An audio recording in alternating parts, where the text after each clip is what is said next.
Hello my nostalgic friends, in this video we're gonna see the aesthetics of the new Olympus OM3 in detail. And as you can see, we can make a direct comparison versus the cameras which made these aesthetics. The original Olympus OM3, which as you can see it's a film camera and has the same identical name OM3 like this new one, and also I think the camera which gives more aesthetics, which is the OM1.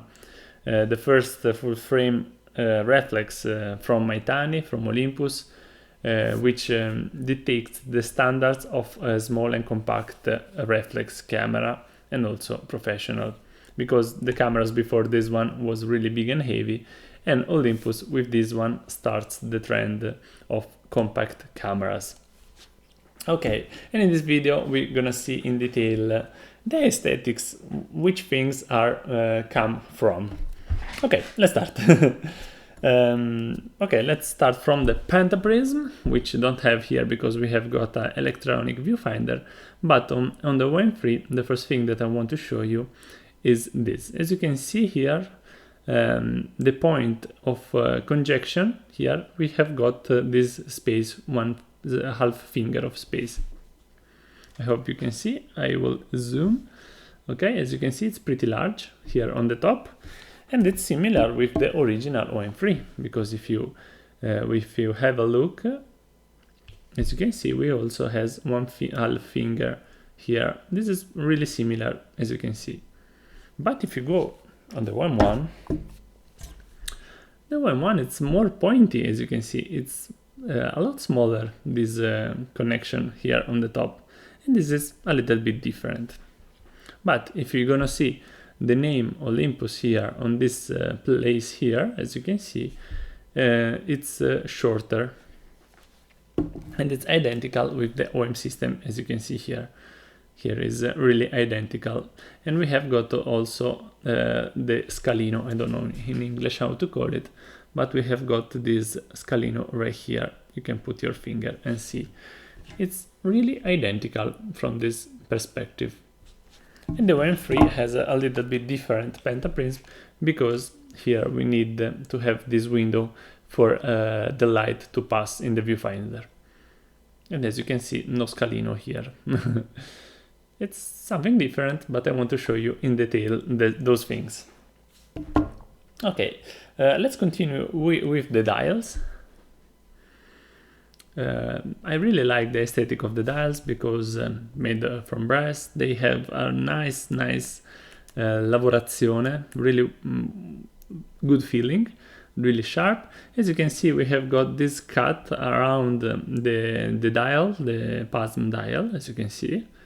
And this cut, it's not something new, because if you go on the OM1 and we see some details, as you can see, this is the shutter button, and we have got also this white ring. Then these rings comes from the old camera. Another thing that I want to show you are those silver rings around the two dials, as you can see, front and back. As you can see, we have got some silver here around, okay? And we have two circles. We can find those circles, obviously, on the older camera. One here and one here around the shutter button, okay? And aesthetical. Okay, one is bigger than the other, but we have got something that comes from. Okay, also the rewinding lever, as you can see, is a circle, and we can find the circle on the left. But unfortunately, this circle here is only to pass to videos, from videos to photos.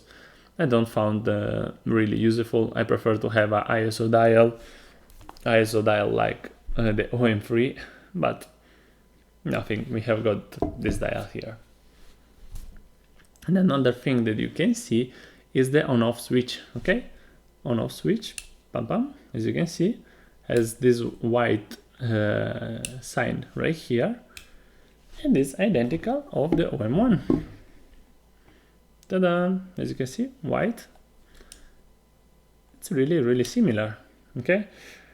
Small difference is this has 90 degrees, and this one doesn't have 90 degrees. unfortunately, but that's it.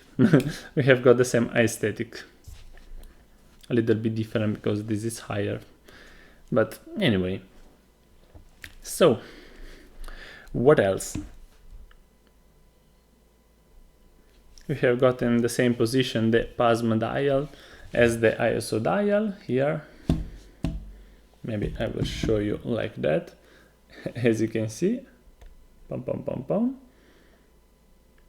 Those are the dials, pretty nice. On the back, the story is really different because on the digital camera we have got a lot of buttons and a lot of things, and on the vintage camera literally we don't have nothing. We can close the screen to have something more similar. But one thing that I found similar, actually, if you see the film camera, we have got on the top this cut here. Okay, this is bigger because we need to put the film right here, which is bigger. And this imperfection, this cut here, actually we can find here, as you can see, ta-da, the small scalino. Okay, I don't know if this thing was made for this, but it's similar, and I want to show you the similarity. Another thing is this dial, the art dial here. This art dial, it's in a strange position because you don't expect to be here. I found it really comfortable because I can hold with my fingers, as you can see, better the camera in this position. But actually this position comes from the OM1. Okay, if I show you the OM1, here in the corner we have got the self-timer, okay, which has this beautiful ring, which actually is a ring like this one. Ta-da! Nice, nice, nice. Okay, one thing that I want to have on the OM3, which I have on the older OM3, is the grip. If we see the older OM3, we have got this beautiful grip here, okay? It's really comfortable. And with one coin, or my finger, as you can see, pam pam pam, I rotate, down, and I can remove, as you can see, and I can have the beautiful aesthetics of the OM3. With this small hole here, I can remove the ring, the grip. Why I don't have the same thing here? One small hole, grip? No. Why I can't mount this here to have a better grip? I don't know. Now you have to put some L support here, which is heavy, which makes the camera higher. Peccato, vero peccato. Anyway, another thing from aesthetics is the dimensions. As you can see, the OM3 is higher than the OM1. I don't understand why, because the OM1 actually has a bigger side sensor, if we can call like that. I removed the lens to show you also the reflex aesthetic. We have got the same focal length equivalent. As you can see, look at how big is the mirror here on the OM1 versus the smaller micro four thirds sensor, but actually unfortunately is way bigger the new OM3. But aesthetically, as you can see, we have got this hexagram here, 222, which comes around the lens mount, as you can see here on the bottom, and this is similar on the OM3. As you can see, we have got the same aesthetic, which is good. I appreciate that thing. I think that I don't appreciate is the asymmetry. As you can see here in the corner, we have got this incave here. This is straight, this is incave to be more comfortable, but we have got only on the left side. We don't have on the right side. This is really bad. I don't understand why. One subscriber tell me is because of the battery. As you can see here, we don't have space here because there is the battery, and maybe this is a good reason, okay? But aesthetically it's really bad. I don't like it. But maybe it's that the reason. Okay, what else to say about the aesthetic of the cameras? I like I really like both cameras.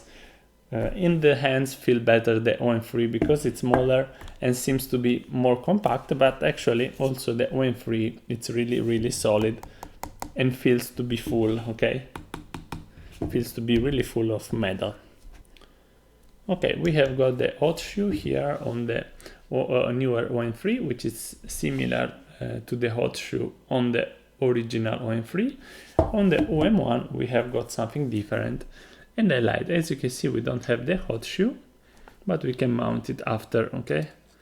As you can see, I can mount after the hot shoe, but I don't use it, and then I leave it to have a better aesthetics. As you can see, another small difference that I want to show you.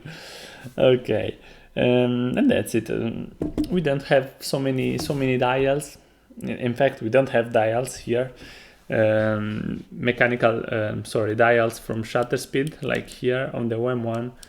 This is the shutter speed, which I like. It's really comfortable to use. We have got the ISO dial, as you can see. Unfortunately, on the OM3 we don't have ISO dial. As you can see, we don't have shutter speed dial, and we have space here. This dial can be a really nice ISO dial. This one can be a shutter speed dial. I don't know. Unfortunately, I don't understand why they don't put dials here for manual using.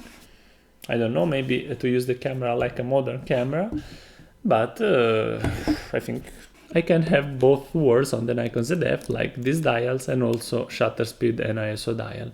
But anyway, they know what are they doing. And this is it, the aesthetics. I will put back the lens. Okay, 1 and 1. Actually has the same direction of mounting lens.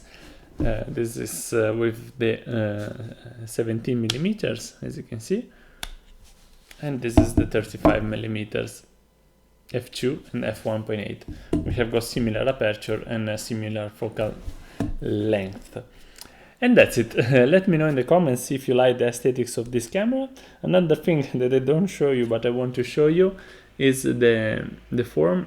As you can see on the OM1 we have got this form here with this recording. Really nice, I really like it. And it's really similar on the OM3. As you can see, really similar. It's a little bit bigger because of the back, but it's similar. Another thing which is different is this small line here. As you can see, we have got a small line which it's aesthetical, but actually it's functional because make more rigid the top. As you can see, it's in the front and the back, but not here on the side. But on the new OM3, as you can see, we have got also on the side. I don't know why they make this difference, but they make it. And if we see the original OM3, we can find here on the front, on the back, but not on the sides. I don't know why this difference, but that's it. That's a small difference that I want to show you. Let me know in the comments what do you think about the new OM3. In the description I will let you the link to buy the camera from OM System site. Let me know if you like it, if you want to buy something like that. I really think it's a good camera, good looking camera, but I still prefer the smaller size of the older OM1, but here we have got a lot of new technology. That's it, we will see in the next video. Stay safe, bye bye.